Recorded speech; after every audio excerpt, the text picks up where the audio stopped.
Wake up. Wake up. Get up. Let's go. Niner talk. JT the Brick is going to join us. Sam Betesh is going to be in the house.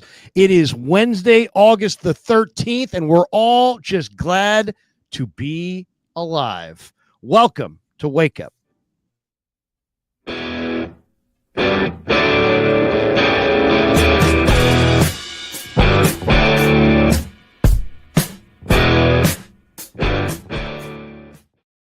And I guess the very good news is no Niner was injured during that opening monologue there from Larry, which is good because it seems like there's a new Niner getting injured every 15 minutes out there. So let's see if we can go another 15 without anybody getting hurt. And look at who we've got. One of the best guys in the history of guys, much less the radio business, a friend and mentor, a guy who's going to be behind the mic as the Raiders and Niners tune it up on Saturday afternoon at Allegiant Stadium in Las Vegas. JT, brother, so good to see you, pal. How are you?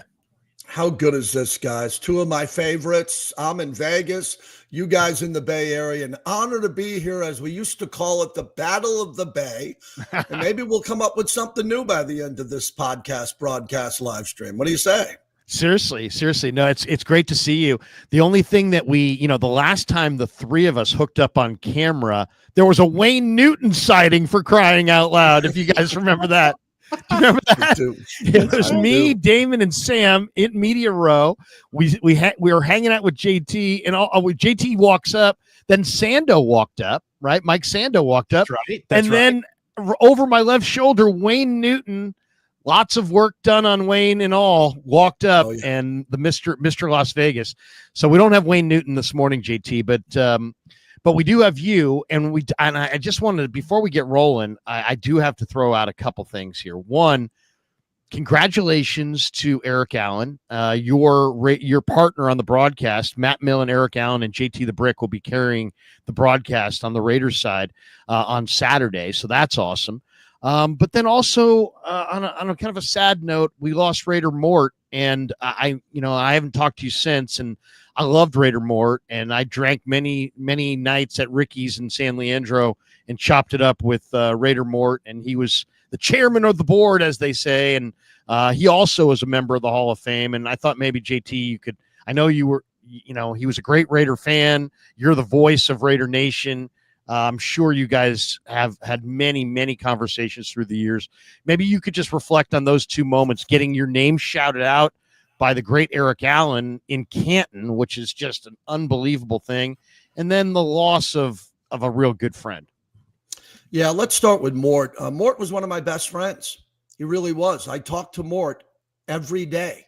Let that sink in. I try to speak to my dad every day, the best man in my wedding. Mort and I spoke almost every day for over 20 years. He was a guiding light for me on the radio. He listened to you guys. He loved Bay Area radio, national radio, and we just talked. It was part of my life, and Mort was a really good friend. It's sad the way it ended. He was one of the most influential people I've ever met in sports.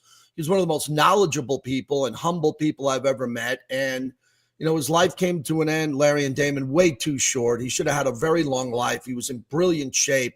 He suffered a stroke, and then the stroke led to medical problems, and then he finally passed on too early. And I miss my friend dearly. It's one of those names I'll never erase from my phone.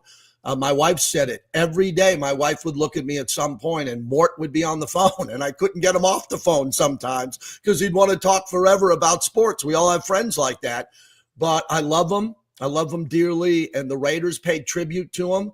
I talked about that with Damon. So let's do this live stream in memory of Mort, because he loved this game. He loved this game, Niners and Raiders. And on Eric Allen's front, very just humbling. He's been my partner since the Raiders have come to Vegas. He waited 19 years to get into the Hall of Fame, long overdue. 54 interceptions, 8 return for touchdowns. I don't think you're going to see that coming up anytime soon. And just a better person than he was a football player. It was great to be in Canton with him. It was special, and I know how much it meant to you. And I'm very happy that happened for you. And again, when you got shouted out during the Hall of Fame induction speech, that had meant not a lot to you, but your wife and your boys sitting right there with you in Canton. It was just fantastic. And football really does become a family affair. And Whenever we lose a member of our family, it always hurts. By the way, speaking of the family grows. We do have Sam Betesh, I believe, with us. We're going to have to go to a quad box. We have are we? Here we go. I can do it on my end here. I'll bring him in. On your end? This is look at the technology. Look at that. Wow. Look at that. Wow. Look at that. Very exciting, boys. How we doing, huh? How we doing over here? JT, what a weekend. What a weekend. We talk about it all the time, JT. Tips of the trade. And you had an epic Hall of Fame weekend. Larry, did you tell the story about what your ultimate dream was regarding the Hall of Fame? I told him, I said, I told Roger Craig, man, if you could shout out my name in your Hall of Fame speech someday, it would make my in some ways, my sports career life complete. And I understand, I love football players, and because I think they're really down to earth people. And when I love covering sports, and all the athletes are great, but I have a special affinity for the football player.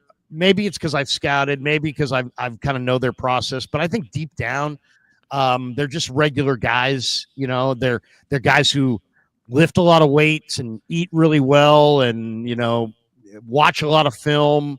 But in a lot of ways, that's who I am as well. So, it's like, so I love the players. So I do have a special affinity for the great ones and the Hall of Famers. One quick one on Roger Craig. So I'm working with Matt Millen, and he's one of the greatest storytellers of all time. Get this, he took over for John Madden on CBS and Fox. So just forget about the Lions where he was 0-16. He won 4 Super Bowls, and he was widely considered one of the best color analysts in the history of football. So I'm on the team bus with him, and we're there, and we're going to the game, and I'm telling stories, and I go, give me the Mount Rushmore of broadcasters you work with. He looks at me, and he goes, wow. He goes, well, I got to start off with Vince Scully and Jack Buck. I go, okay. So I'm doing the game with him, and I'm going, wait a second. He's asking me, how do I call the game? And he says Vince Scully, Joe Buck. Then he goes down Musburger, everybody else. But he mentioned the fact he won 4 Super Bowls. And he goes, I should have won 6.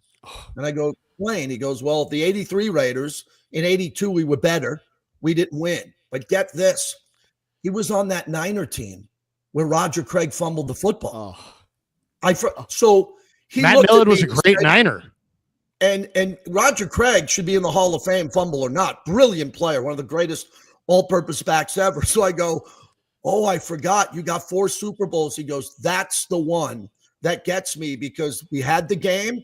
We won the game. He goes, we would have smashed Buffalo, smashed them with what they had lined up. So he put those pieces together to me, and it was tied into Roger Craig. I just wanted to share that. Has one of the best storytellers who thinks the world of Roger Craig, but that was an unfortunate event because the Niners probably had another Super Bowl locked in right there with Matt Millen. It's funny, JT. I think of so many Super Bowls that got away from the Niners. I don't really think of that one because that would have been Steve Young. Joe Montana was knocked out, and Steve Young, that was not the Steve Young at that point. That was the Steve Young of 1994. But I always think of the one that got away as 83, the bad calls at RFK against Ronnie Lott. The Niners, who should have won the NFC title game in 83, and we would have gotten an amazing Super Bowl that year. If Raiders Niners, that would have been an incredible Super Bowl. That's the one I always think about. And then I also think a lot about, come on, Harbaugh, 1st and goal from the 7. Damon and I were sitting next to each other in the Superdome, and you have Kaepernick and you have Frank Gore, and you don't run either of them, and you throw fades. Harbaugh was, by the way, really gagged. I've done this with Damon numerous times. It went LaMichael James first down. It was LaMichael James first down, and it was 2nd down Crabtree, 3rd down Crabtree, 4th down Crabtree, incomplete. And to add to that, what do you do? Because I was on the binoculars. Damon remembers. He was sitting on to my right. And I think I even had an elbow in his face because I had my binoculars out. We're on the other side of the field. I'm looking down the field. The Niners got from their own 10-yard line down to the other side of the field like that. And what did Jim Harbaugh do? First of all, Ed Reed, old. Ray Lewis, old. Bernard Pollard, old. I'm on the binoculars. Haloti Nada. Everybody's grabbing their shorts. Everybody's winded. They couldn't stop the Niners. They couldn't stop Kaepernick. And what happened? They get the 2-minute warning, and then they don't have the play, and Harbaugh has to call a timeout out of the 2-minute warning. They gave the old, ragged, tired Ravens 2 times to towel off, catch their breath, and it cost them. Wow. I mean, never call a timeout on defense. You never call a timeout when you have an old defense in the fourth quarter at the end of a game, and you're absolutely the more energetic team, and Harbaugh had to call a timeout because they couldn't get a play called on time. It was a problem all year. They had they had passing game play callers and run game play callers, and then Jim on the headsets, and he would overrule. It was a circus. You had you had Ray Lewis on the sideline doing lines of deer antler spray off the back of cheerleaders. I mean, he was just all rested up and ready to go when it was all said and done. But look, guys, it is this. How cool is this? I mean, this is a old KNBR 1050 meeting. This has been many years in the making, this quad box right here. It's so great to have JT. And again, we got preseason football coming up. What you make of preseason football games, the beauty's always in the eye of the beholder, but we got a guy who's been beholden an awful lot of, Raiders decisions that throughout the years, JT, did not work out. Well-intended plans go awry for whatever reason. Pete Carroll has been fascinating, I think, to the entire planet of football from afar.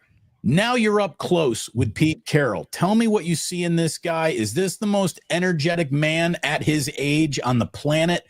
I saw Pete Carroll give a little lecture on there are different ways to lead. You can build guys up. You can break guys down. It was fascinating. I've always been a huge Pete Carroll fan and admirer. What's it like to be around him? And I think he's going to be the best thing to happen to the Raiders since, I don't know, the silver and black uniform. This guy's going to be I think he is a real NFL head coach and is exactly what the Raiders need. Yeah, he is, Damon. It's really special to watch him. At 73, I've never seen a guy with this much energy. And last year, Antonio Pierce, there wasn't a knock on him for energy. I mean, he had a lot of energy, and he wasn't a coach with the experience of Pete Carroll. Pete's just different. Now, I did my homework and dove down into Seattle, talking to sports talk host about this competition Pete thing and what he does during the week in practice. And now that I'm seeing it, I cannot believe it. The warm-ups, they're imitating wrestlers, tackling each other. They're taking tables and mocking, cracking over their heads. They're early. They're really early for stretching and on time. Pete's got the basketball court up in the meeting room. He's picking out any 2 players any day, best of 5. It's all about competition. And now he's gotten ahead of the team because Jackson Powers Johnson, who won the Remington Award for center at Oregon, he told Ashton Jeanty when he met him, hey, I'm your center. No, you're not. We're going with Jordan Meredith. We're going to move you to right guard. And he's taken some of the starters and putting him with the 2s. And he's really into this competition thing. Other than Max Crosby, Geno Smith, and a handful of guys, everybody every day is competing for their job. And that's exactly what the Raiders needed. The culture change. People talk about culture all the time. I normally think culture's pretty good. Teams are always fired up after a draft and free agency. But this is completely different. It was going to be Ben Johnson or Pete Carroll. I'm really happy today after seeing Pete Carroll that he's leading the Raider Nation along with Tom Brady. As I talked to all you guys about this in the past, Brady is significantly involved with every decision every day. And so far, the Raiders have looked much better. We'll see what happens when the Niners come to town. I just got to follow up real quick. Have you gotten much FaceTime with Brady? No, I went to his Hall of Champions opening, which he has a brand new. It's the most incredible exhibit I've ever seen. It's at the Fontainebleau Hotel. He and Jim Gray partnered and brought their private collections together at the Fontainebleau with everything you could ever imagine. Bill Russell's only scorecard when he scored 100 points. Okay, Michael Jordan's original pair of sneakers, the Jordans. Kobe's original McDonald's High School All-American jersey. Oprah's Congressional Medal of Freedom. And get this, all Brady's 7 rings. So if you're a chowderhead in Boston and you want to go over to Gillette to see Brady's rings, you can't see them. You got to see him in Vegas. So I met him that night, had a nice moment with him and his dad. And Larry and Damon, I'm sure you met or been around Mr. Brady. My wife talked to him for a half an hour, maybe the kindest gentleman I've ever met. I said, wow, man, you're a big, the Niners. He says, no, I love the Raiders too. When I grew up, I loved them both. And Tommy's so happy to be with the Raiders. And Tommy this, Tommy that. So to meet Tom for the first time with his dad was kind of a cool event for me recently, about a month ago. I got to jump in here, guys. I wanted to just say 2 things about this because I don't think there's enough hype about this. And I've heard people, the Raiders, we've used to sort of muting what the excitement around the Raiders is recently. I mean, it almost feels, JT, like I remember when Derek Carr was an MVP candidate, when Jack Del Rio had this team rocking, and it felt like this was really close to happening. And then there was a bit of a lull, and we wondered, and there were little blips on the screen where it felt like something great was going to happen. I'm sorry, but I don't think there's a team in the league that's had a greater makeover in one offseason than these Raiders, and I don't think it's talked about enough. Everyone's excited about Pittsburgh with Aaron Rodgers, and that feels like a big deal. But I'm sorry, when you swap head coach, quarterback, and running back to the extent that we think Jeanty is going to be revolutionary near Saquon Barkley level when he was a rookie with the Giants, we think we can get that out of Jeanty. When you're looking at Geno Smith, Pete Carroll, and Ashton Jeanty, the makeup of this team, and then of course signing Max Crosby the way that they did, I just see this Raiders team as being revolutionarily, exponentially different than what we've seen over the last couple of seasons. I can't get my mind away from that. This team is just going to be better.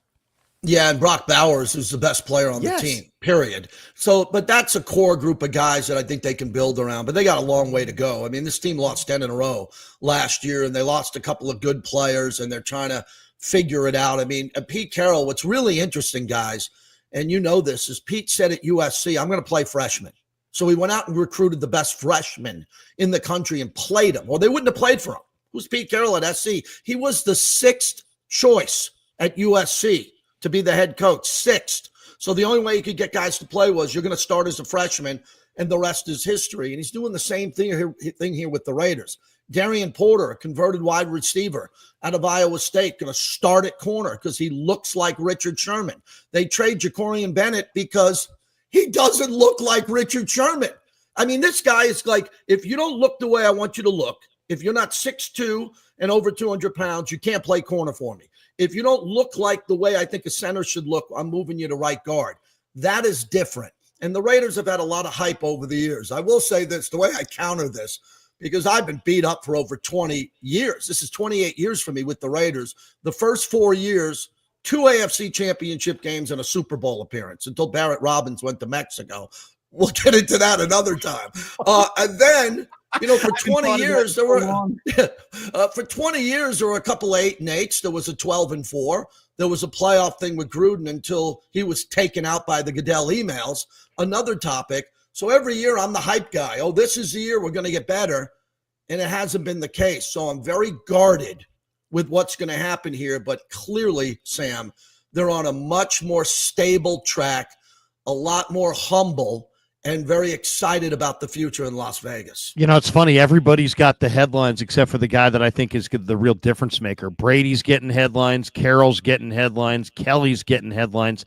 To me, the big ad was Spytech. And look at the offseason. I mean, I follow the draft closely. Dante Thornton, Jack Betch, Charles Grant, Cam Miller, Ashton Jeanty, J.J. Pegues, Tonka Hemingway, Darian Porter. I mean, there's a lot. This was probably one of the Raiders' best drafts. I would say this is probably the Raiders' best offseason in probably 15 years if you combine draft and free agent additions. They've upped the talent level on this thing dramatically, and they're definitely in that team to watch. I agree with JT. It's going to take some time, but Spytech knows his personnel, and to me, I think the Raiders, I think it's good for the NFL when the Raiders are great, and I'd love to see the Raiders get back up on top, and I think they're headed that direction. JT, I got to ask you though, what is the backstory on this Christian Wilkins thing? Wilkins, I've seen him. All kinds of film of him grabbing guys and this and that. We're told he kissed somebody on a forehead. Obviously, there's more to it than that.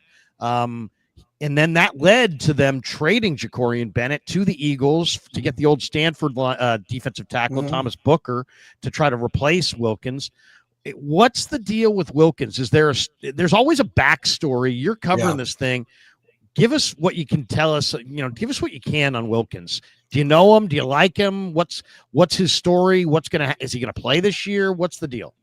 Yeah, there's a lot to the story that I'm not aware of. I could call Max Crosby and ask him directly, who's a friend, and I won't, because what happens in the locker room, I'm not a member of the team. But there were some shenanigans in the locker room, the way he showed affection and all that. He was rehabbing through an injury, possibly not rehabbing correctly. But guys, the whole thing about this is he wasn't drafted by Spytek and Carroll.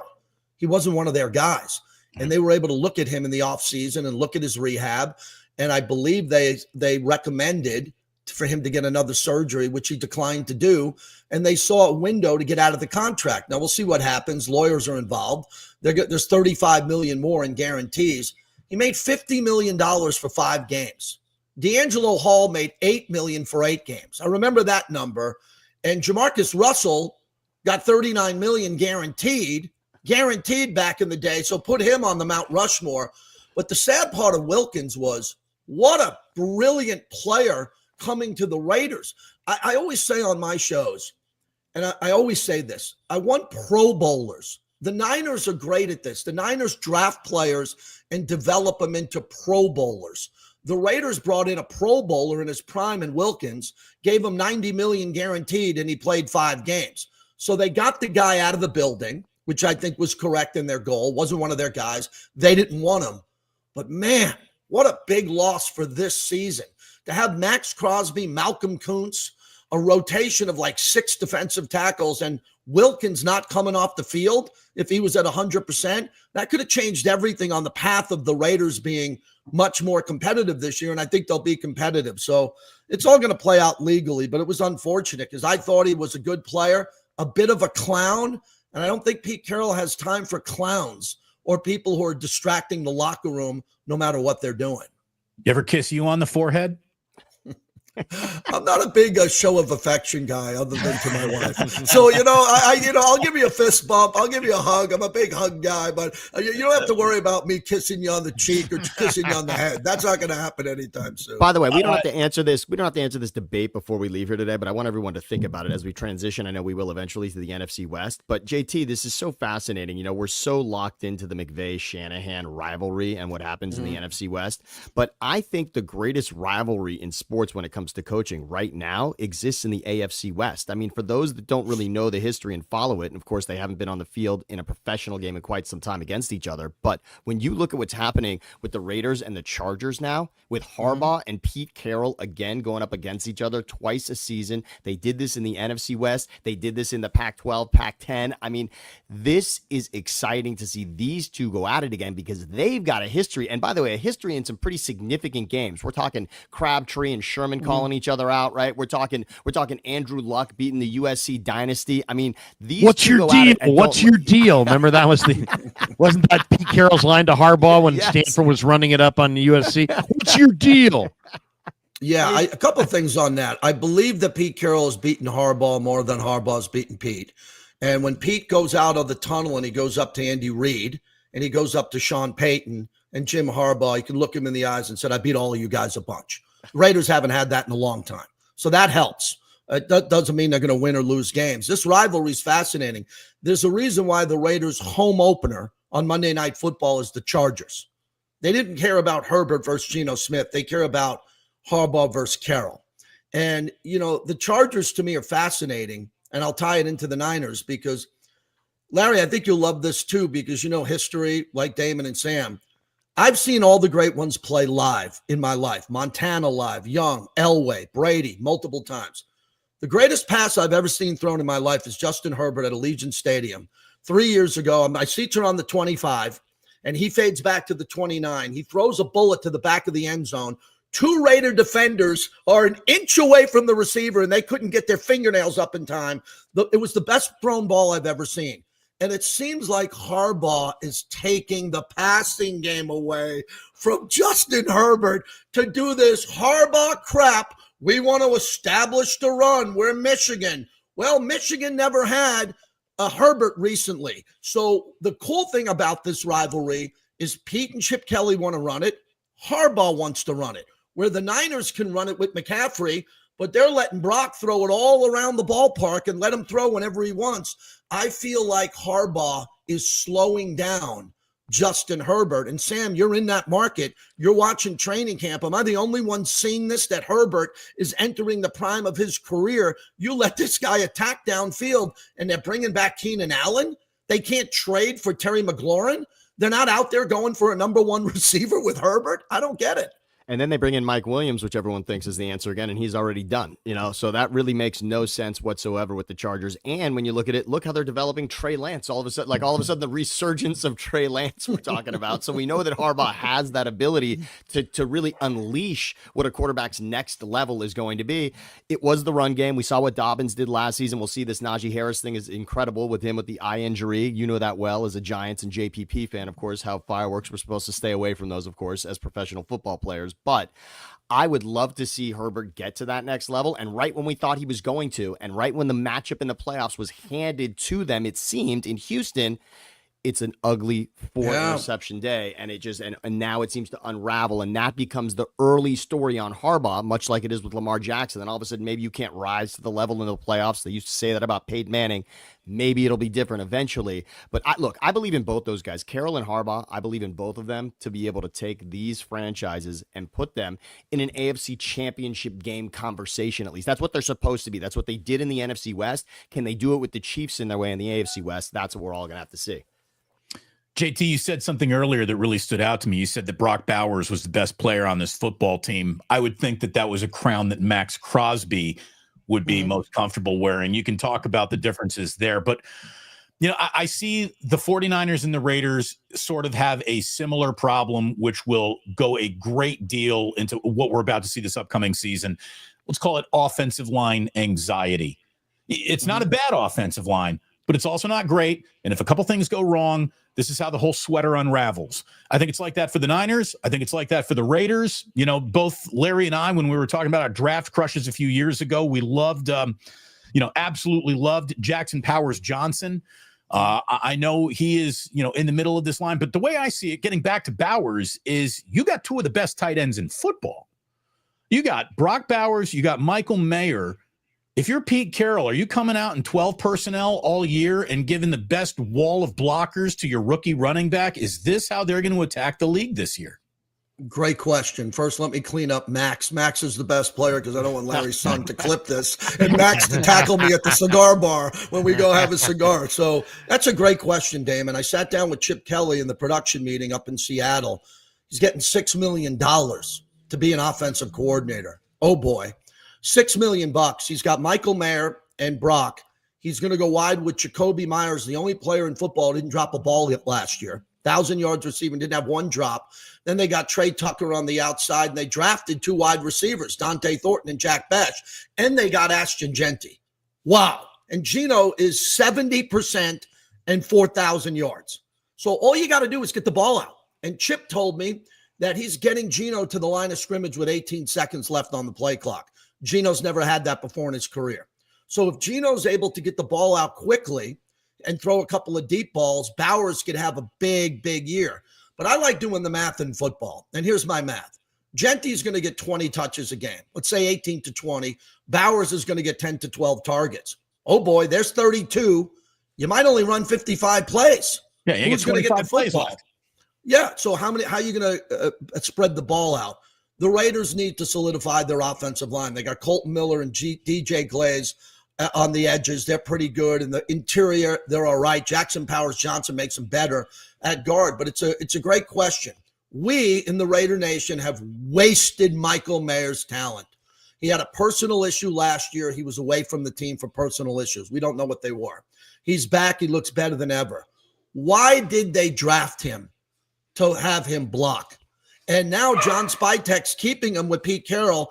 I hope it's not for him to be a blocking tight end. He's looked very active. That's why these workouts with the 49ers starting tomorrow are really important, because the Niners have elite linebackers who can guard tight ends. I want to see the one-on-one matchups, not with Brock Bowers. I know what Brock can do. I want to see Michael Mayer going up against a safety or a linebacker for the 49ers. So the Raiders look pretty damn good when they break the huddle offensively.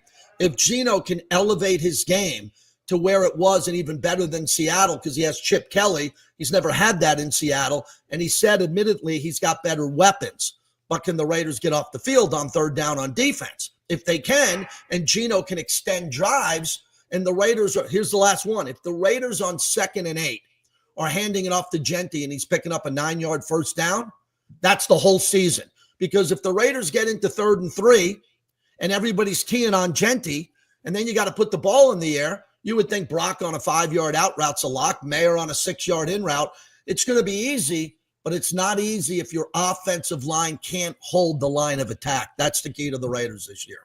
What is Mayer going to be dealt? I mean, there's also awful lot of talk about him being traded. They also have some other nice tight ends here. Ian Thomas is a good player from Carolina. Albert O, the former Missouri kid, is a major athlete. I mean, Carter Runyon was good at Towson.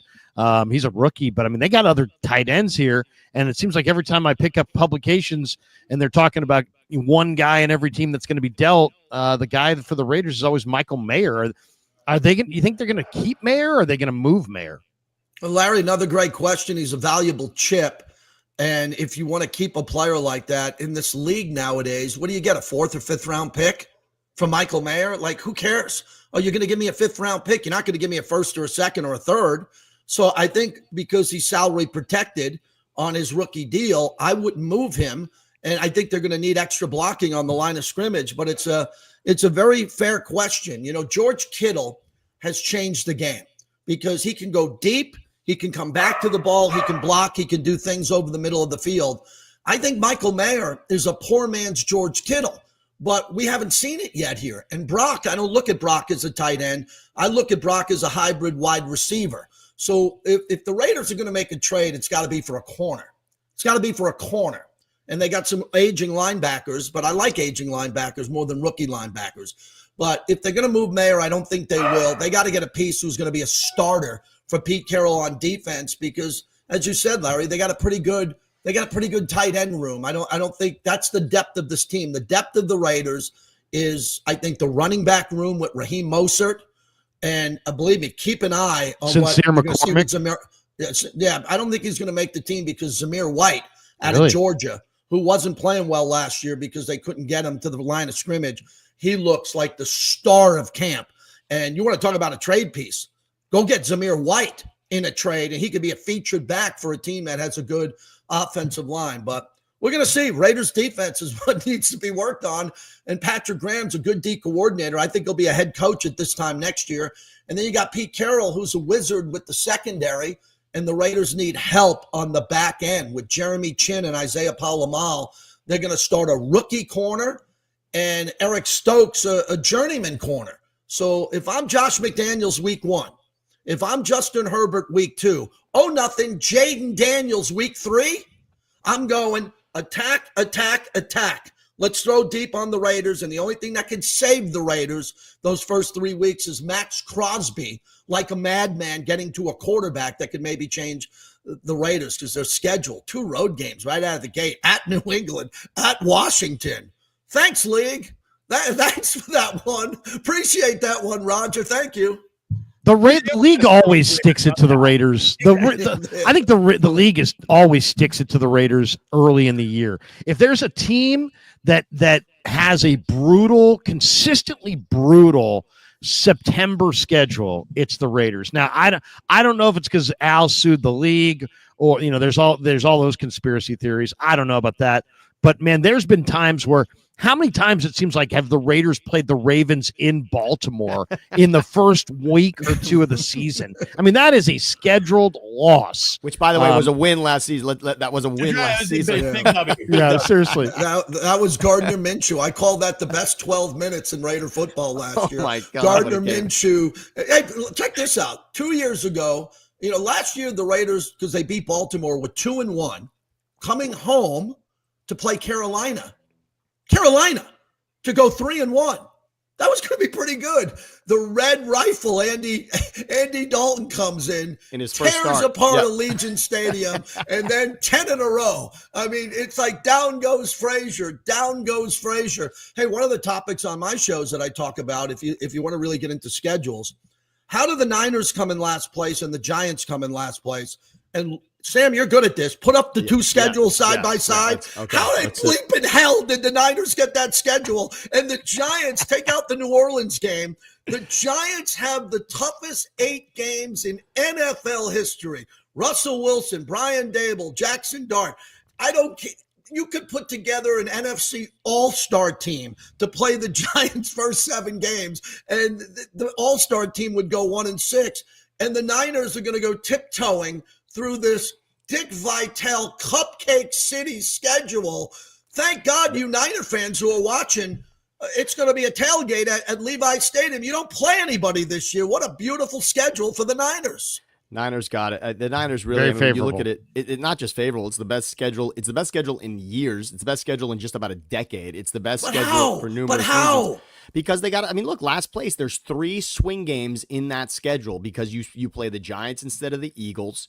They get to play the Browns instead of the Ravens, and they get to play the Bears instead of the Lions. That's the difference between first and last place on that schedule when you look at it, whereas the Rams have to play all those first place teams in those division. That's really what it comes down to. And that's, think about it. That's on paper 3 wins instead of 3 losses when you look at those teams. That's the swing. That's what happens. That's the magic of the NFL. The honest to God truth is, there is no easy NFL schedule, but some are harder than others. What really makes the Niners' schedule look a lot easier is we have circled them as the aberration of last year.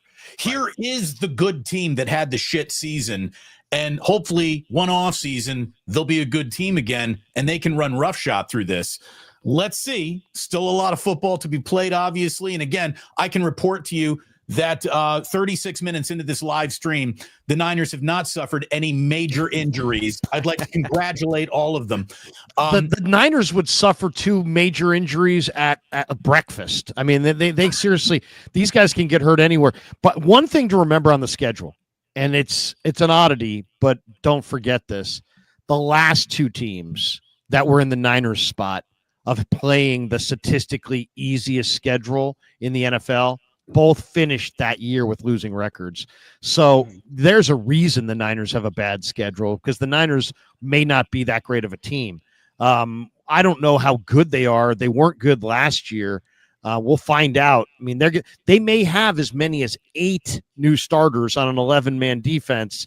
So if they are going to contend this year, they will have, their coaching staff will have earned it. They will have to, they're going to have to really coach them up, as they say, on the defensive side of the ball. Easy schedule or no easy schedule, every NFL team's pretty good. I'll say this: the Niners went 1-6 in the 1-5 in the division last year. I would say every one of those division games is going to be an outright war, and they're all tough. So yes, it's an easy schedule on paper, but I kind of agree with Kittle. I mean, you got 5 or 6 real easy wins there for the Niners that they should win, which is more than most people. But the division's brutal. And I would say the Niners have 5 or 6 easy games and 10 really challenging games. Yeah, I give you 2 words on why the Niners are going to win the division. Jimmy Garoppolo. Okay, that's a real back injury with Stafford. That's a real back injury. He's not playing 17. I can promise you there. And you got Sam Darnold, Kyler Murray. I think Arizona is going to be sneaky good this year. But as we look at the Niners' schedule here, you know, to open up, yeah, you're right, Larry, to open up at Seattle's never easy. Seattle, the 12th man there, they play that tough. At the Saints, Cardinals, Jaguars. I mean, the Falcons, you get in there, you get them at home. At the Giants is a win. I just think the Panthers are an easy win, and the Browns. But we'll see. And I'll tell you, last year, the Raiders had training camp in Costa Mesa, California, which was brilliant. We're going to be 108 degrees tomorrow. 108.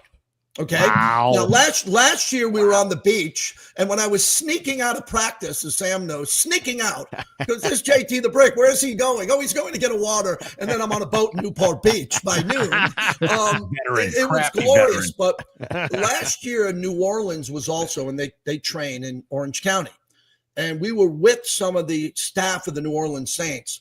the night that Kyle Shanahan canceled last year the joint workout. And believe me, I was there at a dinner with New Orleans guys who were just freaking out because they really needed that workout. And that was a part of why they went there. They went there for camp to have the Niners come down. And I understood why Kyle canceled it, because they were so banged up. I'll ask you guys, they're more banged up now coming into Las Vegas. It's almost the same scenario that they're going to play through this year was a cancellation last year. 19 guys held out of practice. That doesn't mean that, or held out of the game the other night. That doesn't include the guys on the NFI, the PUP, the IR. They got another 9 guys there. So yeah, they're as hurt this year as they were last year. I'll say this too. I've been to Metairie, Louisiana in July, and the Saints left. They can say they left because they for other reasons. They left because Metairie, Louisiana in July is hell on earth. I mean, true hell on earth. I've never sweat so much. I mean, it should be Metairie, Louisiana by right guard. I mean, it's literally should be. I mean, it is the sweatiest place I've ever been in July. I've never sweat so much in my life. You can reach out and grab the air. That's how it's just like, it's just unbelievable. Just getting back to the differences that the Raiders got this year as opposed to last year. Chip Kelly, to me, is just a fascinating guy. I don't know if there's been as high a profile coach who's been as kicked around, openly mocked, openly respected. People talked about the revolution that he undertook at Oregon, how it flamed out quickly in Philadelphia. Chip Kelly's a joke. Back to college as an offensive coordinator for the Buckeyes, a national championship. I don't think there's any denying that he's an odd duck of a person. And maybe he's the kind of guy, some guys should be topping out of the coordinators. They're better at just X's and O's than talking to people and communicating and dealing with the media. Is that what you get out of Chip Kelly, JT? You're around him again. He, brilliant football mind, weird person is what pretty much all precincts have reported. Yeah, I had a really cool experience with him. I want to share with you guys the other day as we were in Seattle. Pete Carroll was back in Seattle, so he wasn't at a production meeting. Chip Kelly and Gino were there. And Chip comes in the room, and it's Eric Allen, Matt Millen, Kirk Morrison, Jason Horowitz, the voice of the Raiders, myself, and Rich Gannon. And Gannon gets to go first. And Gannon goes, me and Chip go back. And I'm like, how do you go back? Gannon's the quarterback at Delaware, and Chip Kelly is coaching defensive backs at Johns Hopkins on the defensive side. That's how far they go back. And I'm like, geez, this is crazy. And then Chip went into a deep dive of this team. And he was so excited because out of all the teams he's ever coached, he was more excited about this team for the players he hadn't coached. Let that sink in. When you recruit players at Oregon, you recruit them in high school. You recruit players, you know them, and then you coach them, and then they get better. These are guys he's getting for the first time. He's getting Brock Bowers for the first time, Ashton Jeanty. So I'm really excited about his mind and what he can do here and how he can take the Raiders. I'm going to set you up beautifully here, Damon. We go from Luke Getsy and Scott Turner. Again, by the way, did I get that Luke Getsy equation right for you? Did I help you there or what? Yes. We go from Luke Getsy and Scott Turner, where Norv came in to oversee his son, Norvell Turner, pretty remarkable offensive coordinator. That didn't work because we had Gardner Minshew, who was like not into it, and Aiden O'Connell, they didn't have a good team. So Chip now could really open this up. Can you imagine the offense that Chip can run with Gino and Ashton Jeanty and Brock Bowers and Michael Mayer and Jacoby Myers and Trey Tucker as a deep shot? I mean, it could be really cool here, but you got to do it. And what we've been saying, and we've been saying on this broadcast, the Raiders have been really loud. I've been really loud over the last 15 years defending the walls of the Raider Nation like I'm Game of Thrones with no sword and 2 dragons coming at me every year, saying it's going to get better. We tried the Patriot way with Josh McDaniels. In theory, it was to bring structure to the Raiders with his concepts. It didn't work. Then the Raiders brought in Antonio Pierce because he won a big game in Kansas City and had the team running through a wall for him. That didn't work. And now we brought in, I hate using that term, there's an adult in the room, because it's disrespectful to the other coaches that really wanted to win. But Pete Carroll is globally different.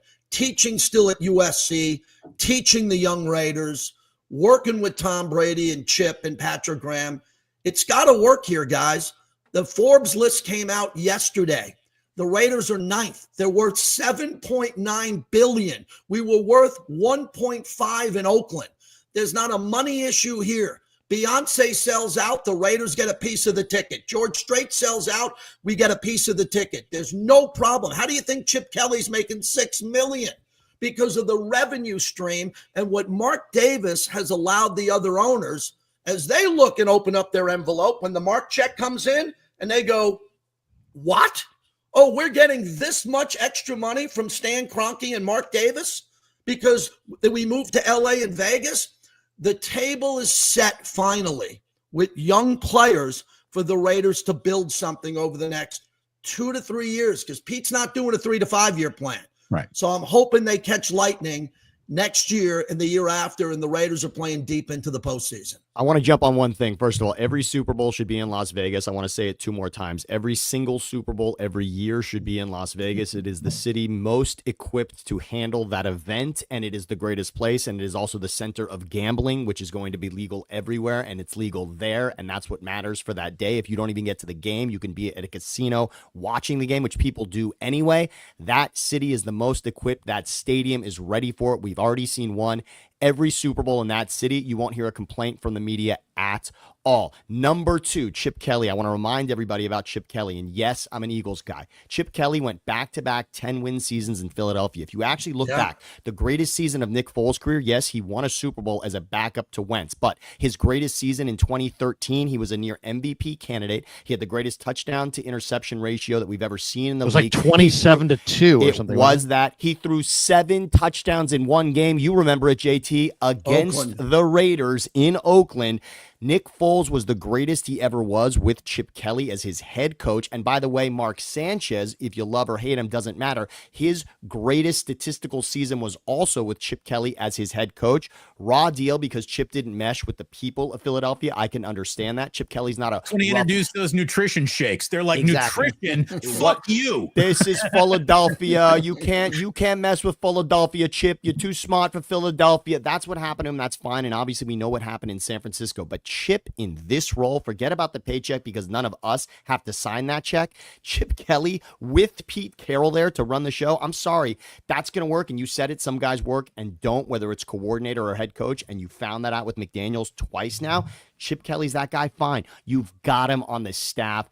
That part I am not concerned with. Chip Kelly will be great in that role. And I'm sorry. I think this comes down to whether or not Jeanty is that magical player that he is supposed to be. He's not going to be magical if he can't get to the line of scrimmage. Yeah. Okay, so that's the key, and you might see it in this Niner game.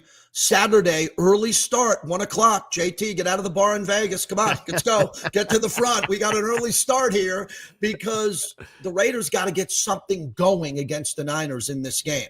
It's their only home preseason game. They're playing Mike Vrabel and Josh McDaniels in less than 3 weeks on the road. If you're going to do this in Henderson every day behind closed doors, great. You got this massive playbook. We got to see something Saturday against the Niners. Whoever the Niners, and look, I saw Brian Baldinger, I retweeted it this morning. He put up this tweet about the Niners stunting defensive line in that preseason game. I'll ask you guys, what the hell were the Niners doing in that first preseason game? Bringing the house and stunting defensive tackles. Well, I hope they do that against the Raiders. Yeah, Robert Saleh is, understands that, they can't. They don't have big time pass rush, and they got a lot of young DBs, so they better get creative up front quick. And so he's not wasting any time. He's showing 7-man surfaces at the line of scrimmage and all kinds of stuff, and sending guys. He blitzed the heck out of Chase Lucas and got a safety out of it. I think the Raiders and the Niners in a lot of ways are very similar from the standpoint of both of these teams could be really good if they build up the line of scrimmage. I like Dylan Parham, the left guard. He's a tough ass. And I like Jackson Powers Johnson And I like some of the Niner interior guys, but both. I mean, I think of the Raiders' greatness. I think of Art Shell, Gene Upshaw. You talked about your early days with the Raiders. I think of Wisniewski. You know, they used to have greatness on their offensive line. They need to go get some big powerhouse blockers for that offensive line to go with. I love the brawling tough guy Parham, but I got to see a little bit more for the Niners and the Raiders on the line of scrimmage. Well, that yeah, to but me is the where Niners, it all starts. The Niners, and out of all due respect, and you guys have been kind to the Raiders in this conversation about where they're going, the Niners are a Super Bowl contender. The topic is the Niners had a 5-year window to win multiple Super Bowls, and they did not. And when you look at Kyle and what he's doing with John, they've built it right. And they've paid a lot to keep the stars, and you got to pay a lot to keep stars. And they're trying to draft the right players. And other than this injury bug, which I don't get, the Niners are built in a window to do what every team wants to do.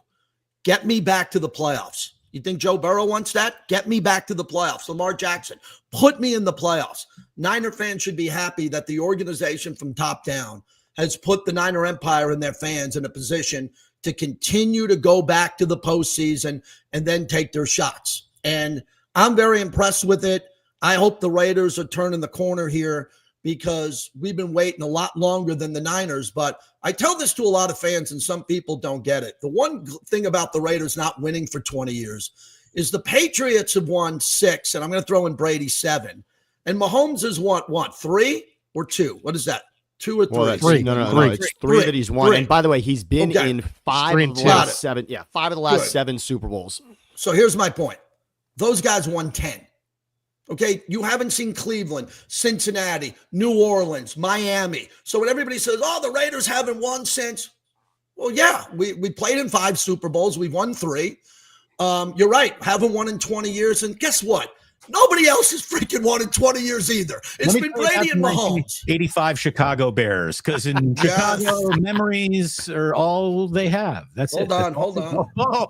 Let's get it. Let's get it. Let's go. I mean, the Niners won in January of 95. Look at that. Look at that Ditka. Signed Ditka beautiful. for my wife there. Signed Ditka. Oh, that's beautiful. That's a beauty, Beautiful. JT. 85 Bears. Jerry Kramer must have helped with that one. That's a good one. I love that. Hey, you know, look, if we're going to keep it on football, let's keep it on football. I love talking football. I could do this. We could do this stream for 5 hours and never run out of things to talk about. But as someone who's doing the preseason play-by-play for the Raiders, when you look across the booth and you look into the Niners broadcasting booth, you're going to see a big incomplete going on there in the absence of Greg Papa. I know that you and Greg have friendships that lasted decades. Yeah. We haven't had a chance to really talk about what Greg is going through. Serious cancer battle, and we wish him the speediest of recoveries. It's a scary thing that he's going through, and there's always the talk of, is it awkward for Greg to walk into Allegiant Stadium? Is it going to be awkward for Mark Davis if Greg calls the Super Bowl champion? What would be more awkward? The Kansas City Chiefs celebrating on his field, or Greg Papa winning a Super Bowl as a broadcaster on it? Health humanizes us all. Yep. Health humanizes us all. If anything, do you think the Raiders have reached out to Greg here? I don't know I know a lot of people within the Raiders have reached out. I don't know exactly. I've been texting with them, and I let them know this. I love them, and winning is the only option. Greg is a dear, dear, dear friend. The irony of this for me is when I was promoting my book, The Handoff, which was about my former mentor who was fighting cancer, and I was his chemo partner. We were on the field in Oakland, and I was on with Jim Kozimor and Greg. And Greg did this eloquent speech about Andrew and how important the fight and what he saw with Andrew's fight. Well, Greg's going for a fight now. And I know that Greg's going to win this fight. And Greg will be back in the booth eventually. He's a brilliant broadcaster. He's one of the all-time great sports broadcasters that I know. I, like everybody on this stream here, was shocked when we got the news, shocked when we heard it. And now it's not about sports. It's not about the Niners and the Raiders. It's about Greg coming back healthy to beat cancer and come back in a big way. He's too valuable for everyone here. And big prayers up to Greg Papa. I've been texting him, and we've been going back and forth here a little bit, and I'll do anything for him to help him win this fight. Yeah, no question. I texted with him the other day, and I mean, he's Greg and I are like kindred spirits. It's like as deep as I want to get on football. He's right there with me, and he sent me a text the other day, and I hadn't texted with him since the announcement. And I've been filling in for him on the radio a little bit, and obviously we worked together on the Niner broadcast, so I wasn't sure exactly what he was gonna, what it was gonna be about. And sure enough, the first I have it here. It says, first thing he says to me, Tanner McKee sure looks really good. I mean, that's so Greg, it's like, and I'm like, yeah, man. I said, they got a good one. He looks pretty good. He almost got his knee ripped out. And then, of course, we exchanged the get better and I love you and I love you back and all that kind of stuff. But Greg's I agree, JT. I think he's one of the best broadcasters of our lifetime. I think he's that good. I think he really is. And the Raiders' loss is the Niners' gain as far as he's concerned. And I think that's an incredible. Getting him was an incredible coup, and he's just as good a talk show host, I think, as he is as an announcer. And we've all done these things. I mean, JT, you've done both. I've never done both. Damon, I don't know if you've done both. Sam, but we've done shows. But it's a totally different skill set to be able to do a broadcast. And Greg does both so smoothly and so well, and so with such passion. That he's been a great mentor and friend. We've partied big time. I mean, when he got me into clubs that whole week in New Orleans, my show, Gary and I were live on KMBR 9 a.m. Pacific. That's 11 to 2 Central. Greg made sure that I barely made it to those shows. I mean, seriously, I was out from 11 p.m. to 7 a.m. and he was buying drinks, that bar in the quarter that rotates, and then carousel bar. Yeah, I was there. Greg got us into clubs that we couldn't get into, and it was just, I just got great memories of, me and Damon sitting in the park at 3:30 in the morning, getting just absolutely trashed. Lots of good memories, but get Greg, if you're watching this, hopefully you are, and I know you're immersed in a lot of this stuff. Get well, brother. I'll speak for the other three guys in this panel. We love you, and we don't love you because you're a great broadcaster. We love you because you're a great dude, and that's what I would say more than anything. It's like, some people are good guys, some people are bad guys. Other people, he's a dude, and Greg's like a dude, and so I love him, and I know I'm with JT. I absolutely am confident that he will be victorious in this. We make the transition back to sports, and it's always seems so inconsequential.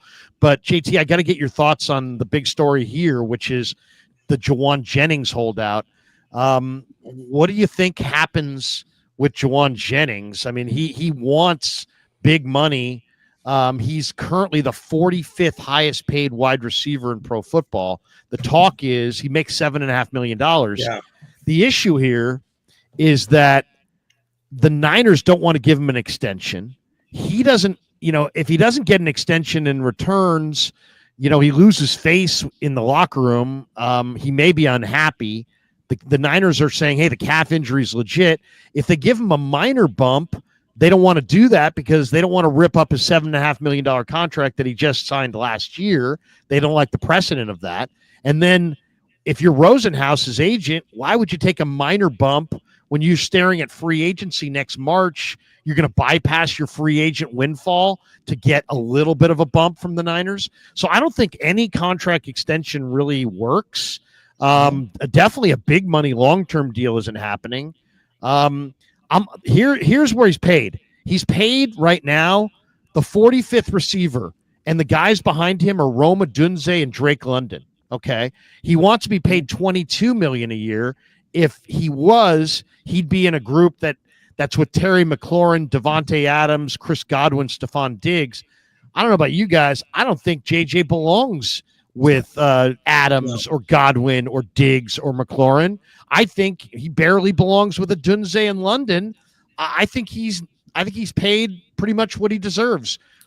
Where are you guys on this? JT, what do you think? I want to push back real quick before JT jumps in, and I know JT is going to be great on this, but I just wanted to say, Larry, the problem is the names that you rattled off, which you said he's clearly not in the league of those players, and you're talking about Godwin and some guys that have done some things in this league.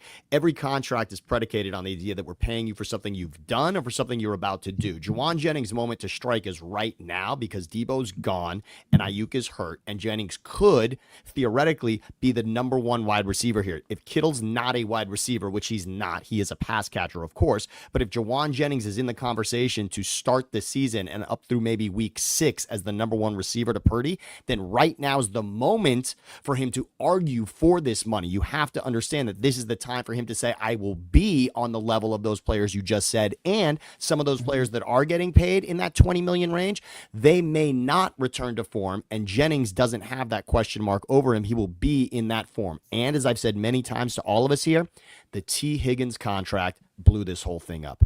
T. Higgins is a wide receiver 2, being paid as a wide receiver 1.5, basically, and that has changed the mentality for every receiver in the league. And who thought the Bengals would set the mark for paying players too much? But that's what happened, and that's where Juwan Jennings is at this moment. He gets nothing. In Vegas, we have cash windows. You cash out with your chips. The window, we call it here in Vegas. The Niner window is closed. Enough of this nonsense. The Niners have paid everybody. They've been more generous than any team in football, other than Dallas, who pays their stars at this level. They're done.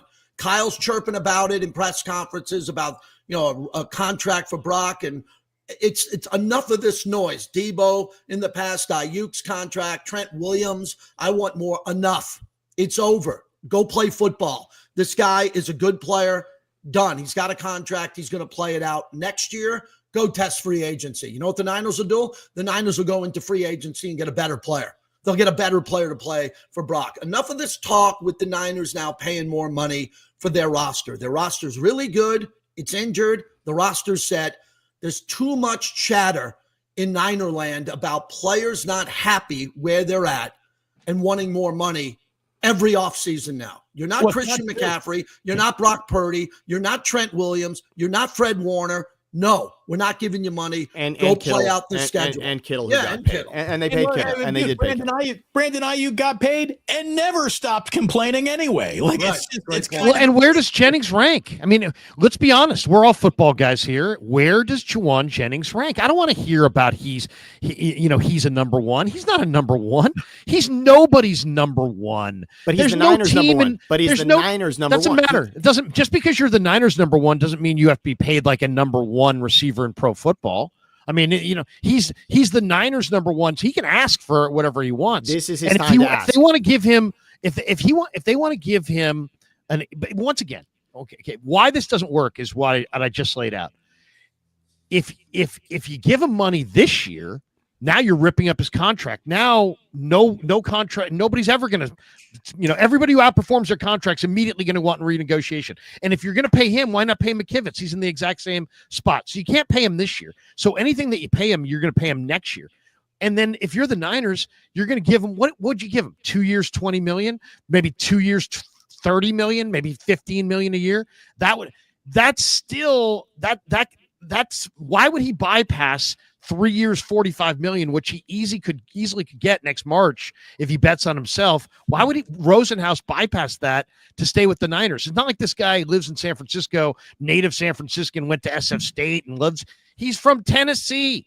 I mean, what difference does it make? He's been here. The reason why he might want that upfront money and rob a little from tomorrow to get paid today is because he's a 49er, and an hour and 3 minutes into this, luckily no 49er's been hurt, but Juwan Jennings is probably going to have his knee explode when he gets off the bus in Henderson for that joint practice, if he's even going to play, which he's not. But JT, I know you got to get rolling here, man. You got to get to the headquarters.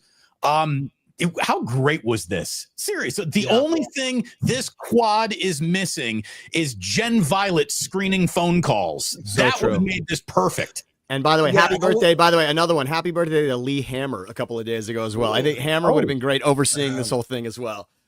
Hey guys, I want to say something on the way out. We covered everything. Shout out to my former agent, Matt Miller, who could probably see this and say, wow, look at my guys. They're still evolving. They're still doing good. And look at them now, all getting along. It's amazing when people become friends and they don't let the toxicity of radio get in the way of their friendship. I will leave you on that note. Friends, I don't like radio friends. Sam knows this. I got plenty of friends. I got too many friends. I got the best friends in the world. But I do like a small group of radio friends, and I consider you that. You're guys that I met through radio, but more importantly, you're my friends.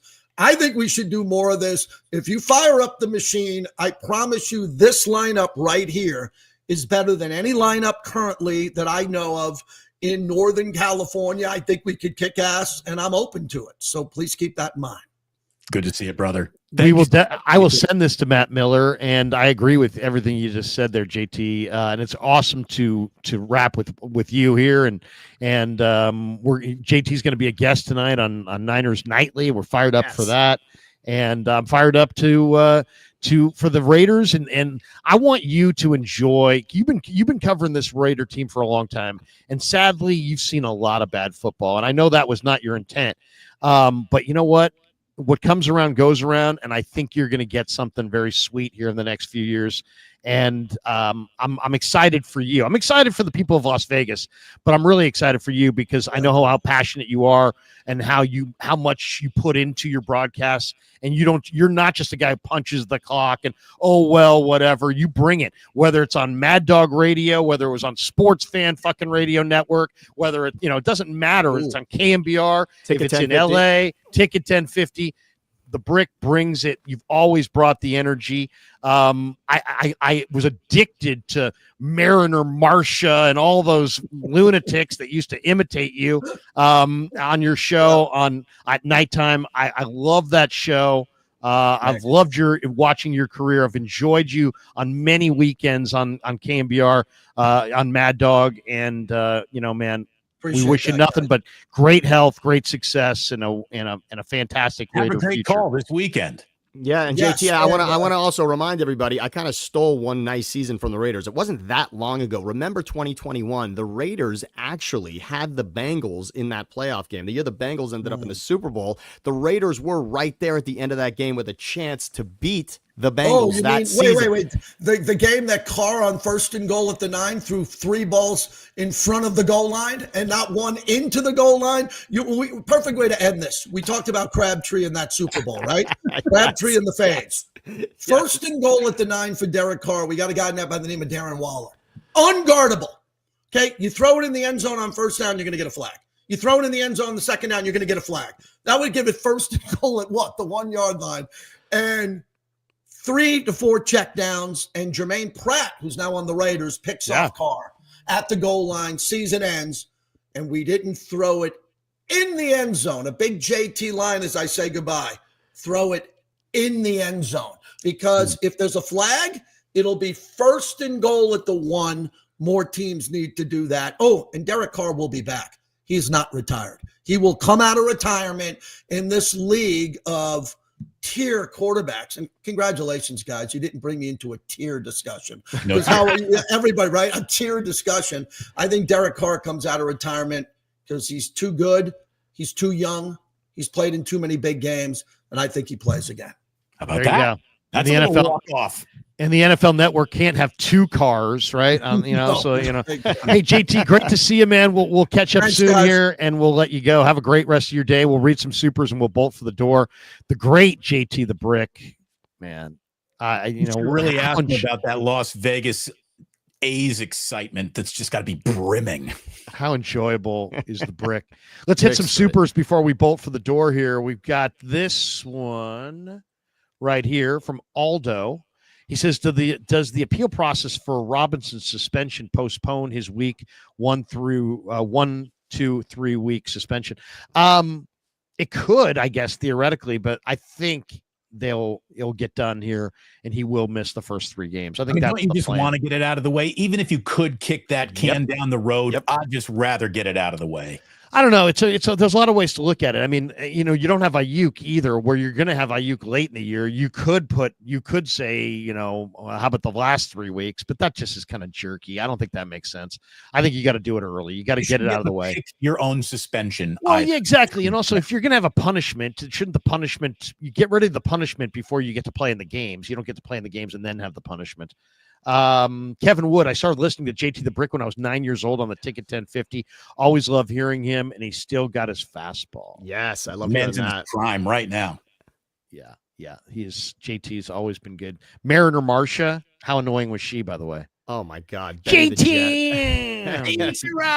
Could you imagine if we all had what him and Rome had, where all the callers imitated us? I mean, that's what they had. They had a show where the callers just called up and did weak impersonations of them. Now, I don't want to put JT on blast here, but he used to give me a call, listening to like Dan Patrick shows or whatever the big national show was at the time, and it must drive him nuts with McAfee and all this.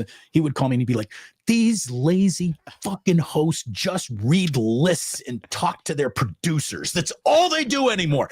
And he was right. There was a generation of everybody trying to reduplicate the Dan Patrick show with Phil the Show Killer or whatever that name was. Everyone tried to have Dan Lebitard, my board op, is my co-host model there for a while. Well, is that tired? JT the Brick's career. Not a night has he ever shared a microphone with a board op, and I respect the hell out of him for that. Well, solo shows, by the way, are the most difficult. You've all done that. Yeah. And talking to yourself is a unique skill set. And it used to be what set people apart from being radio hosts and not. If you could do it by yourself, you at another elite level. And JT, whether this is a good thing or a bad thing, can talk to himself ad nauseum. And that is an incredible skill. And he's amazing at it. Yeah, no, I mean, no question about it. Barry Ford says, enjoyed Battle of the Bay since move, not the same. Yeah, now it's the Battle of Southwest. Southwest Airlines. I mean, it was all fun and games till that guy got shot after the game. I mean, that kind of put a damper on things. MSQ, JJ should be paid for his value to the Niners, not just market rate. MSQ, MSQ has gone with the same ridiculous take. So let's just go with this. Similar to how NBA stars get paid. Did the Super Bowl say something like this or someone else? Here's the thing about that. What if if the Niners had a totally mediocre receiver and he was their best receiver, they should pay him like Jamar Chase? Come on. I mean, that's nonsense. Well, but again, total nonsense. But again, this league, you don't just because your guy's good, just because that's the best you got doesn't mean you have to pay him like the best in the sport. But the problem is that's what it is, Larry. We're not paying Brock Purdy the best in the sport. But Brock Purdy is paid. He's slotted in amongst quarterbacks. In other words, there is a $50 million tier. There's a $50 million tier to quarterbacks. Purdy is slotted in there. He's not above Dak at $60 million. He's slotted in. And that's what happens. These guys get slotted in. You talk about tiers. JT doesn't want to talk about tiers, which I completely understand. But that's what the agent is doing. What tier is my guy in? And like I said, Higgins blew up the tier system. And that's what you're going to Well, you just heard JT say he doesn't think it's going to work.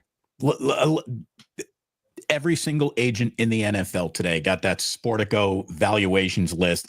And if you're Juwan Jennings' agent, you're going to listen to every criticism that the 49ers have, correct or incorrect. You're going to listen to it all. And then you're going to slide across the table a piece of paper that says your franchise is now worth $8.68 billion fucking dollars. Pay my guy. So here's the question, though. JT brought it up. He said they're done. They're done. And he said it with conviction, like he had sources. They're done. They're done paying guys. They're not. The Niners are saying the calf injury is real. They're having Kawakami carry their water, saying the calf injury is real. The first line of the story in this SF Standard says the calf injury is legit. That is the message that they used him to get out. Another reason not pay him. The calf injury is legit.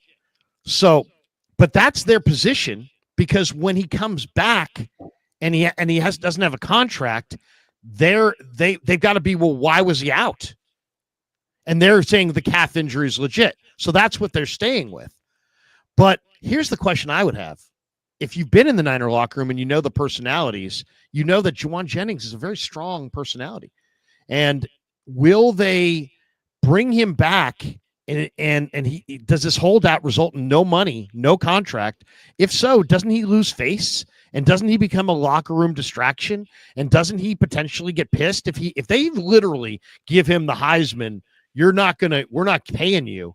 We're done paying you. You've got a contract, $7.5 million. There it is. You show up. I don't know if you're going to show up, but you're not getting paid. We're not giving you anything. What then? Well, would you rather have an unhappy Jauan Jennings pissed off in your locker room, or at that point, does he make a public trade demand, which Shanahan has said he has not made yet, but does he make a public trade demand, and then do they acquiesce? Because if he really is going to be unhappy with $7.5 million and they're not going to pay him, then they got to ask themselves, do they want him to be in their locker room, a powerful presence, unhappy? I guess that would be his bit of leverage in this, if he has any. The Niners need Jauan Jennings as much as Jauan Jennings wants a pay raise. They need him right now. They need him right now. They need him. They need him. What if he's hurt now? Right. They're saying he's legitimately hurt now. See, that's the other part. Damon just said it. I believe it. Oh, I know, but if so, they want us to take them at face value. So if we take you at face value and he's hurt, and Sam's right, they need him at the beginning of the year.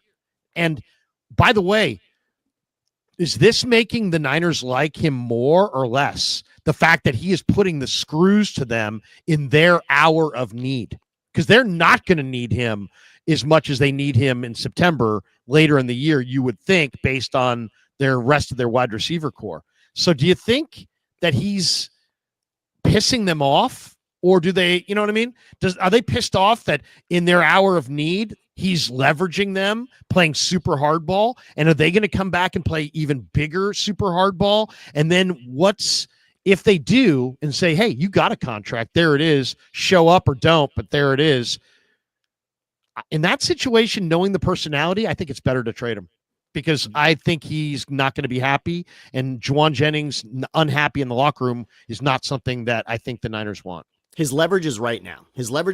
So we all understand. As a business, this is what Jauan Jennings should be doing, and it shouldn't be shocking to any of us. This is the moment to strike it and say, you need me, and I am here, but I am here at a certain number. Number two, Larry, to the idea that he gets paid and he is given the Heisman, does he go out? This is a decision for Jennings now to make. Is this my prove it season, where I'm saying double middle fingers? Should be. This is what I'm worth, and I will show you that. And there's no way I'm not worth. Right. And then I'm out of here. I've shown the rest of the league what I am worth. And again, T. Higgins or whatever new contract is ridiculous like that, he will be at that level, and he will no longer be slotted at 45 in regards to where he stands amongst players from a production standpoint. He has to go out and put it on paper. In the game where they needed him the most, he showed up the biggest. In the game with the most injuries at that position last season, he had his best game. And if I'm his agent, I'm circling that first Rams game, and I'm saying, here's my guy, 175, 3 scores. You didn't have Kittle, you didn't have Ayuk, you didn't have Debo. Look at what my guy did with Purdy, and he can do that for you when you need him.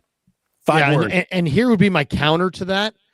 In the year where your receiver, your guy was our number one guy, we were 32nd in the NFL in wide receiver separation. We were dead last, and we won 6 games. So, you know what I mean? Really? I mean, 5 words. Should have signed Keenan Allen. You're on that one, but he's old, Damon. But here's the deal. But that would also be the leverage that the 49ers have back now. Hey, Jauan, we're going to do this with or without you, buddy. It's time to get to work. I mean, Damon, you're right. And I'll say this much. I just want to add to the Keenan Allen thing. Are they going to discover something in the next 2 games that changes this? Is there someone catching balls right now at practice that you two have seen in the next game that's going to make a difference, where the team can say, you know what, this is now a calm wide receiver room and we're good? Is that going to happen? He got hurt while you were speaking that sentence, because he's a Niner. So you have to go to the hospital 3 times a day if you're a San Francisco 49er. It is amazing how this team's I can understand an injury to I didn't even see that guy get hurt. I don't their known injury to mysterious injury ratio is 1-to-1. 1-to-1. I can see Brandon Ayuk's torn knee. I see that. I get it. You don't need to explain it to me. Jordan Watkins didn't even think he was hurt until the 49ers told him he was. I mean, it was. Here's the thing on the Juwan thing. Kawakami, who obviously spoke to Lynch, most likely, had a lot of very specific things in this article. So it's clearly the Niners spilling to him. So give you an example. Jennings probably wants a deal for this year or next that would make him a top 20 paid receiver. Per the team, he's 42nd highest paid receiver. But so where did that revelation come from? Okay, that's a very specific thing. Right. The 49ers likely don't want to give JJ any raise. That's a very specific thing. Where did that come from? How about this? This is a direct quote from the article. There should be a compromise by the cutdown date of August 26th. That's very specific. And then what's most specific is this. He says what he envisions coming is that the Niners tack on another year for like I can give him like a 1 year, $22 million deal. Add in $5 million in guarantees, and so Rosenhaus can say, I got my guy a 1 year, $22 million deal, but in reality it's just cap shenanigans and maneuverings, and it's really just a couple $1 million more. And that sounds like what we're headed towards, which is a big nothing burger. It's a big nothing burger. You take all of that and your nothing burger, but then you sprinkle on all sorts of bonuses and incentives. And guess what, pal? If you produce like a top 20, you'll get paid. But we can't assume that. We're not going to upfront you as a top 20. But if you play to the caliber of sprinkles, that's what you would assume Parag and company are trying to work on here. Because I also do believe they like the player. They like Juwan Jennings. They don't dislike Juwan Jennings. I certainly know Kyle likes him just in terms of he blocks his fanny off in the running game. And if you're going to play for Kyle, you got to do that. And you know who else likes him? Because they played a lot and when they were running, when they weren't even starters. But Brock and Juwan clearly have a thing. Brock and Juwan. But the Niners are like, the timing isn't right. The article says, direct quote here, the Niners have said that the timing is all wrong. It comes out, it carries their water. The very first sentence says, JJ has a real calf injury. So that's the message that the Niners used him to get out, right? He has a real calf injury. Well, if he has a real calf injury, why would you sign him to an extension? Right. So, I don't, sorry about that. That's the message they want to get out. I don't know why, but calves become Achilles in the last 3, 4, 5 years of sports in a way that they just have never been before, right? If you're in the NBA playoffs, calf equals Achilles. And that's you're because it's Lillard, Tatum, and Halliburton, 3 for 3. I mean, if it's an Achilles, then what the hell why would you even go down this road? And then the main point of this piece is that the two sides are not close to a deal and that it's a stalemate and that judgment day is August 26th and that he's suggesting Kawakami is that there could be some compromise on August 26th. Obviously, that's what Lynch told him.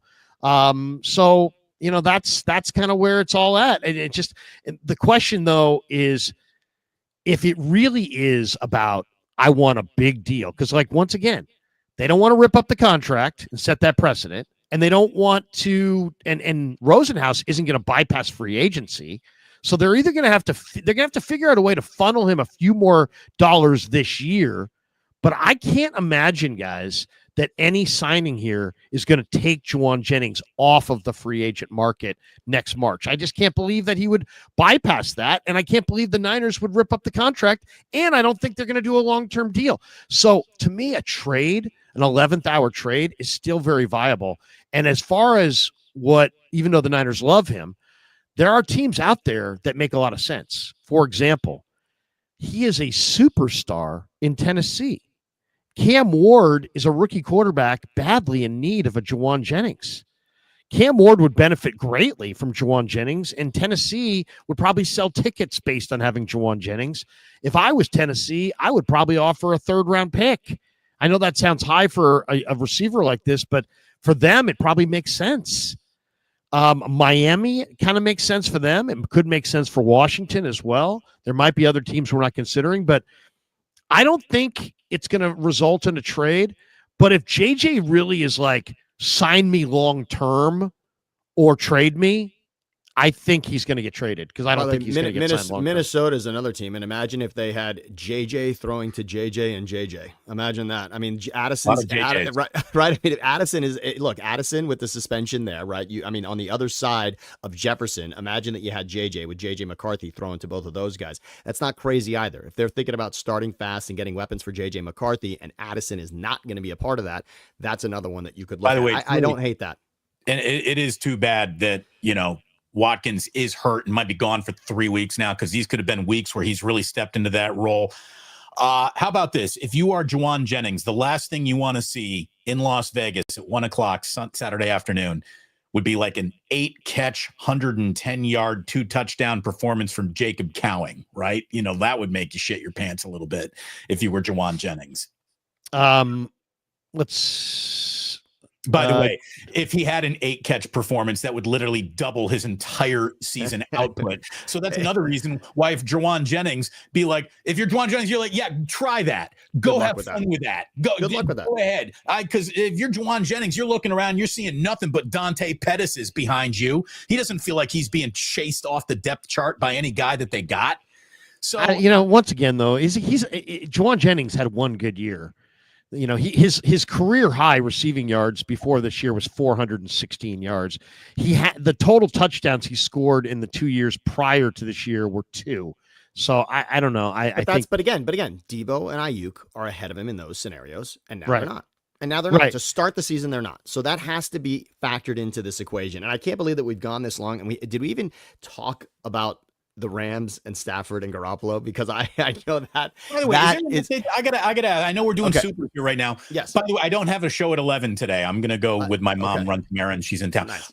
So I'm not doing it. We can keep going here. I'm in no rush at all. I don't know what you guys are doing. But did something happen to Stafford that I don't know about? Because the last thing I heard was sore back. But see him week 1. Has that changed? So it hasn't in regards to what is written down. Okay, so what has been written down is still going to be that, and everyone expects to see him week 1 against the Texans, according to what has been written. The problem is the day that he was supposed to be on the field has moved from Monday to Tuesday to Wednesday, and not seeing him each day is now having everyone in the room right, well, what is wrong? If he's supposed to be on the field and is not, and if he's the kind of guy that we know he is that wants to be on the field, then why is he not there? And with the back, there are questions. And I only want to say this much about Stafford. Last season, when that season ended, whether they were a play away from beating the Eagles or not in that divisional round, which they then would have hosted the Commanders in the NFC Championship game, which would have been wild, but they obviously didn't win that game. In that offseason, where supposedly they were right on the cusp of winning the Super Bowl or going to the Super Bowl, what did they tell Matthew Stafford, their quarterback?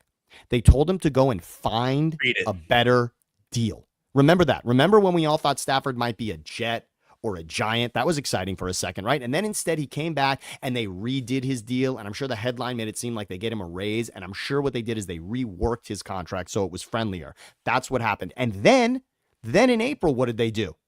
They tried to draft Jackson Dart. Remember that the reason the Giants traded back to get Jackson Dart is because they had to trade ahead of the Rams who were going to grab him. And they were able to usurp the Rams, get Jackson Dart, and then right after that pick, what did the Rams do? They traded out of the first round because that was the guy they targeted. Someone in that organization knows or knew that Stafford might not have it all this season, and that's what this smells like right now. He's also old for a radio show today. Too. He's old. Stafford's an old guy. Stafford at this point is 37 years of age. So it doesn't last forever in the NFL. And I think even if they'd gotten Dart, he was a future play, I think. But yeah, they didn't get Dart, and now Stafford's 37. To me, the Rams, the Rams are are thinner than the Niners. They just didn't have injuries. They're quite a bit thinner than the Niners. If you look at the Rams starting defensive line, you're like, oh man, Braden Fisk, Poona Ford, Kobe Turner, Byron Young, Jared Verse, man, they look good. Okay, guess who their backups are there? Laurel Murchison, Ty Hamilton, Tyler Davis, Brennan Jackson, Nick Hampton.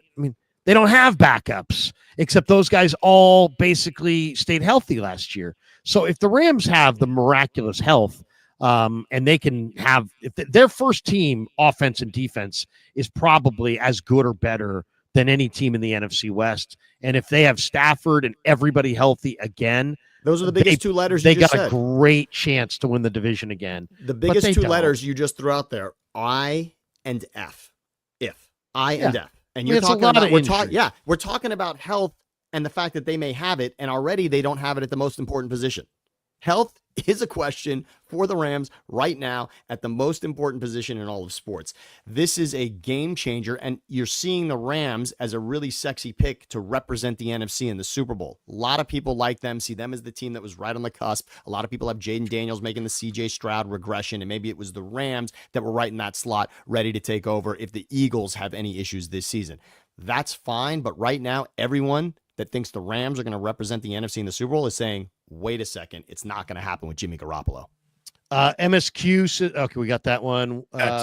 We got this one. Is Brock a better quarterback or a tight end? Joking. I got to get through these because I've got to tape something. Paul Glasses, Jackson Powers Johnson is a mauler. No question.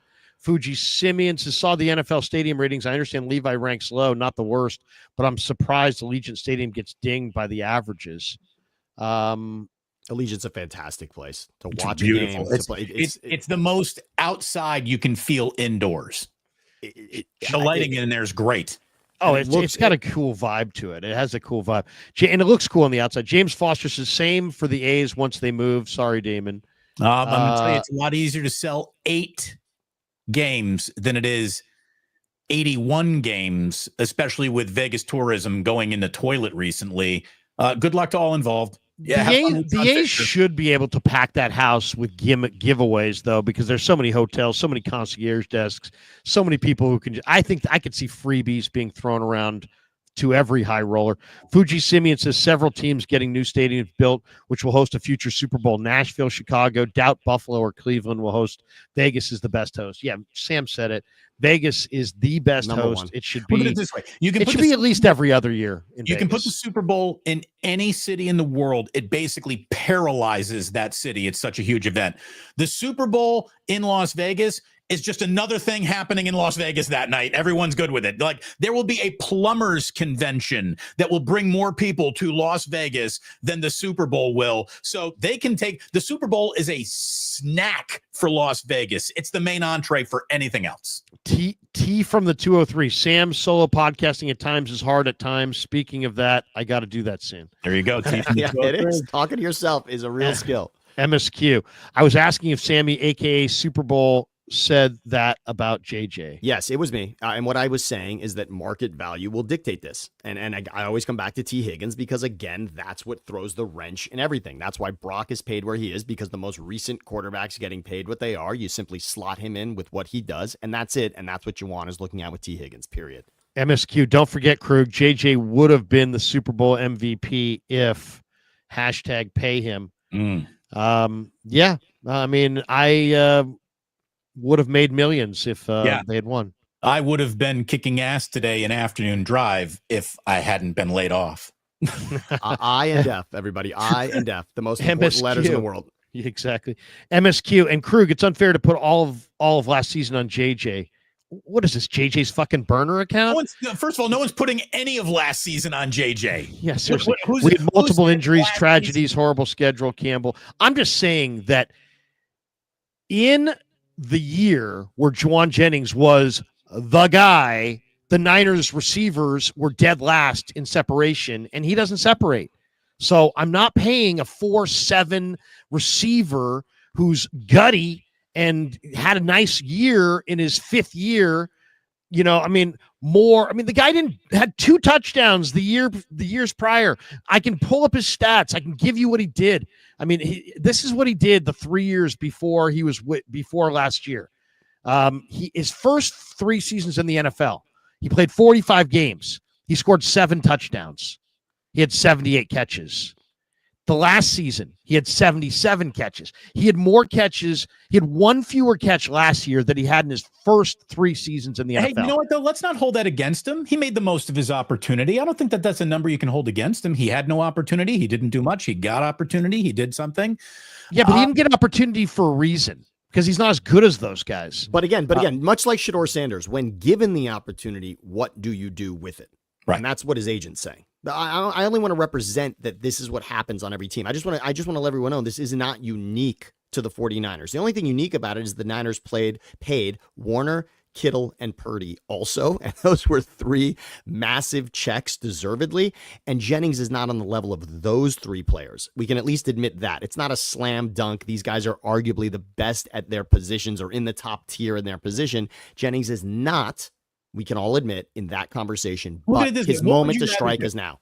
What would you rather do? Walk away from JJ at a price you're uncomfortable with, or overpay for Gabe Davis? Because that's it, folks. That's it. That's the option. There are way more options than that. Not there are really way more options than that. Sure there are. I mean, there's a lot of guys out there that are still available. And Gabe Davis, we don't even know. I mean, Gabe Davis, the Pittsburgh Steelers are hardcore serious about getting a receiver. They worked him out. They didn't sign him. So you know what? Maybe Gabe Davis is not recovered from that knee surgery. I think that's possible. Joseph Ernberg, or MSQ. Okay, wait a second. Let me get the last one here. There it is. Shit to match shit quarterback. Don't pay JJ. Get Gabe. Oh, Davis. now I'm thinking like Joseph Ernberg. That's my problem right there. Who's Gabe D? Gabe Davis. Oh, Gabe Davis. Gabe Davis. So, okay. But was he talking about quarterback? Oh, okay. Well, no, he was saying a bad receiver to match a bad quarterback. Okay. Right. Oh, I get all you. right. Yeah. I mean, Gabe Davis is 26. That's the only thing. The question is, though, if he's so good, why wouldn't people, why wouldn't somebody already pay him? That's the deal. All right. That's going to do it for us. Good stuff. Hour and 36 minutes in. Over 1,600 people in the room. Thanks to Pig and a Pickle for being the title sponsor of the Krueger Show. We appreciate Pig and a Pickle. Thanks to Sharp Corner Sports Cards and Collectibles and Claudette Arcades. You guys have anybody you want to shout out before we pull the plug? Let me just tell you, what are you doing for lunch? We've almost taken this show to lunchtime. Check out Ike's sandwiches. Sign up for that Love Rewards program. If you have been signed up, you got a free chips and drinks just waiting for you, because it's National Sandwich Month, and that was the sprinkle of week 2 for Ike this week. And if you got to go tie one on because you just can't stand watching the Giants score 1 or 0 runs, get yourself to the Dubliner and West portal. And by the way, if the Padres sweep the Giants today, Bob Melvin should be fired. Wow.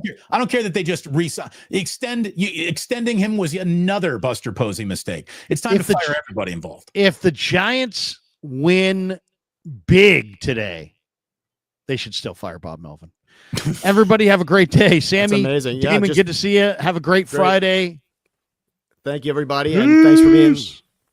Hey, by the way, Sammy, tell everybody about your pod before we get out. Beautiful. Thank you much, Larry and Damon. At Thinking Out Loud, Siciliano and Sam. Check us out at that YouTube page. You can hear Andrew and I on our podcast, Apple Podcasts, Spotify as well. Andrew Siciliano. The page is Thinking Out Loud, Siciliano and Sam. By the way, love to Greg Papa for sure. And I wanted to say Bay Area legends who do it on both teams. Jerry Rice is on that level, and Papa really, in my mind, is there in regards to legends on both teams. And there's not a long list of those players. Ronnie Lott.